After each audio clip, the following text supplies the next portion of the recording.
Welcome to Latest News Blaster. If you want daily real celebrity news, subscribe now. Inside the Feud, why Cheryl Ladd was secretly hated on the Charlie's Angels set.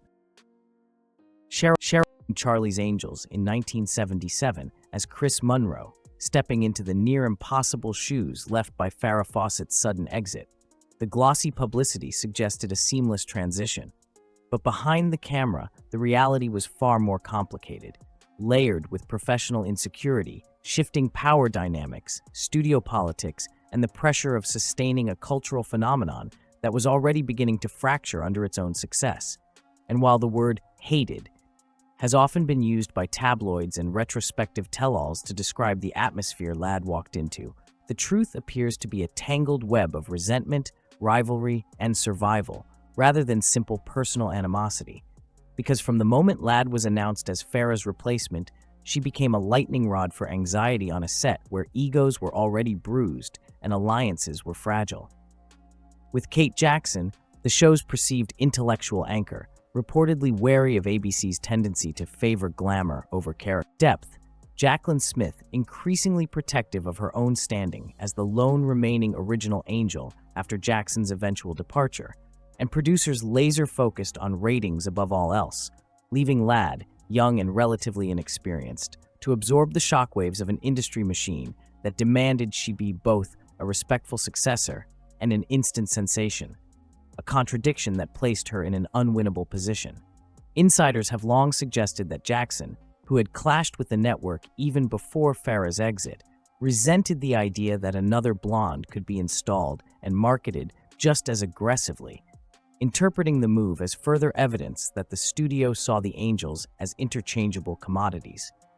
And while Jackson was known to be professional on set, her coolness toward Ladd was often read as disapproval, a dynamic intensified by creative disagreements over scripts and screen time that made collaboration tense rather than collegial.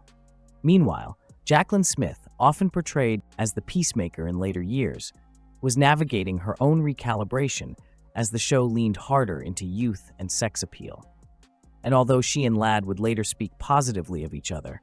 early accounts describe a cautious distance, born less of personal dislike than of competition in a system that rewarded visibility and punished vulnerability. And in that environment, even neutral behavior could feel like hostility to a newcomer, already under scrutiny from fans who openly compared her to Farrah, and from executives who tracked ratings with ruthless precision. Adding to the strain was the relentless media narrative, which framed Ladd as either a savior or an imposter, rarely allowing space for her to simply grow into the role. And this external noise fed internal tensions, as cast members found themselves answering the same questions repeatedly, their words edited into headlines that implied feuds and favorites,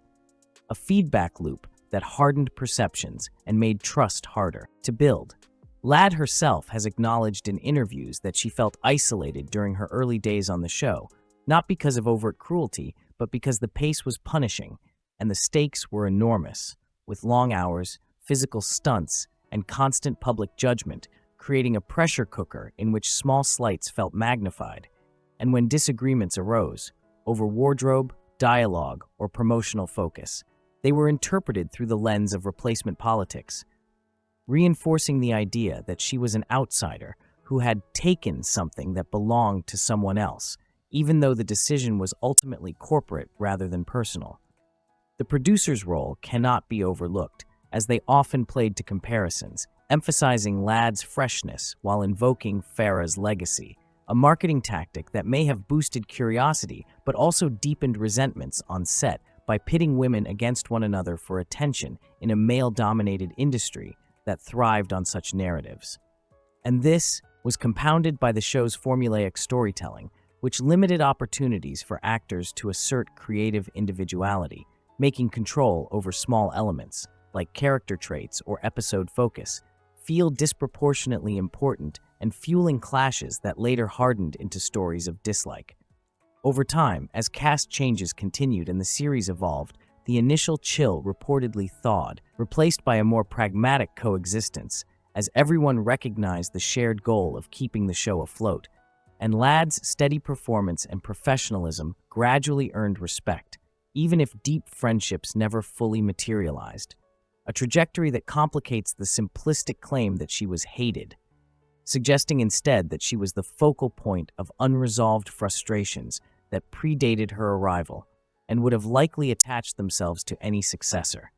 In retrospect, many of the harshest stories appear to be artifacts of an era when studios, magazines, and audiences were eager to dramatize female relationships,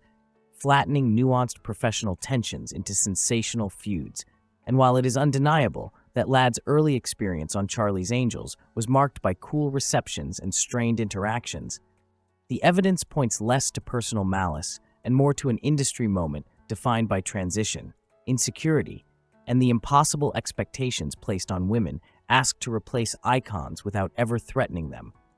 A paradox that ensured that no matter how well Ladd performed, the shadow she stepped into would always be crowded, and that the hatred later attributed to her time on the set was as much a product of narrative framing as of lived reality, shaped by hindsight, selective memory, and the enduring appetite for backstage drama that keeps the legend of Charlie's Angels alive long after the cameras stopped rolling.